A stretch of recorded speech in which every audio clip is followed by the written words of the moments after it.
વાત કરીએ સુરતની તો સુરતના ઉમરપાડામાં વિશ્વ આદિવાસી દિવસની ઉજવણી કરવામાં આવી છે કે જ્યાં સુરતના ઉમરપાડા ખાતે વિશ્વ આદિવાસી દિવસની ઉજવણી ત્યારે મુખ્ય 4 રસ્તા પાસે ભવ્ય કાર્યક્રમનું આયોજન કરવામાં આવ્યું, જ્યાં જિલ્લા તેમજ તાલુકાના અનેક હોદ્દેદારો પણ ઉપસ્થિત રહ્યા। ત્યારે પરંપરાગત રીતે નાણાં મંત્રી કનુભાઈ દેસાઈનું પણ સ્વાગત કરવામાં આવ્યું, જ્યાં બેન્ડ પાર્ટી સાથે આદિવાસી દિવસની ઉજવણી કરવામાં આવી, જ્યાં પૂર્વ મંત્રી દ્વારા નાણાં મંત્રીને આદિવાસી કોટી પહેરવામાં આવી હતી। ત્યારે તીરકામઠા અને વારલી પેન્ટિંગ આપી સ્વાગત કરવામાં આવ્યું હતું।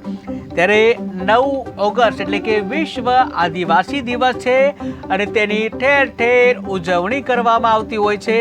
ત્યારે સુરતના ઉમરપાડા ખાતે પણ વિશ્વ આદિવાસી દિવસની ઉજવણી કરવામાં આવી છે કે જ્યાં મુખ્ય 4 રસ્તા પાસે ભવ્ય કાર્યક્રમનું આયોજન કરવામાં આવ્યું, જ્યાં જિલ્લા તેમજ તાલુકાના અનેક હોદ્દેદારો પણ ઉપસ્થિત રહ્યા હતા। ત્યારે નાણાં મંત્રી કનુભાઈ દેસાઈનું પણ આ પ્રસંગે સ્વાગત કરવામાં આવ્યું હતું, જ્યાં તેઓનું પરંપરાગત રીતે સ્વાગત કરવામાં આવ્યું। ત્યારે બેન્ડ પાર્ટી સાથે આદિવાસી દિવસની ઉજવણી કરવામાં આવી અને આ સાથે જ આદિવાસી કોટી પહેરાવી નાણાં મંત્રી કનુભાઈ દેસાઈનું સ્વાગત કરવામાં આવ્યું કે જ્યાં ટીવી સ્ક્રીનના દ્રશ્યો તમે જોઈ રહ્યા છો, જ્યાં કનુભાઈ દેસાઈ જેઓ નાણાં મંત્રી છે તેઓનું વિશ્વ આદિવાસી દિવસ નિમિત્તે આદિવાસી કોટી પહેરાવીને તેઓનું સ્વાગત કરવામાં આવ્યું। આ સાથે તેઓને તીરકામઠા આપી અને તેઓનું સ્વાગત કરવામાં આવ્યું। ત્યારે તીરકામઠા અને વારલી પેન્ટિંગ આપી તેઓનું સ્વાગત કરવામાં આવ્યું। દિવસની ઉજવણી કરવામાં આવી। તે રીતે દરેક આદિવાસીનો ઉત્સાહ જોવે, એમનામાં જે ચેતના જોઈ અને એ ચેતના જોઈને લાગે છે કે સમગ્ર ગુજરાતના આદિવાસીઓ એક નવી ઊંચાઈએ જઈ રહ્યા છે।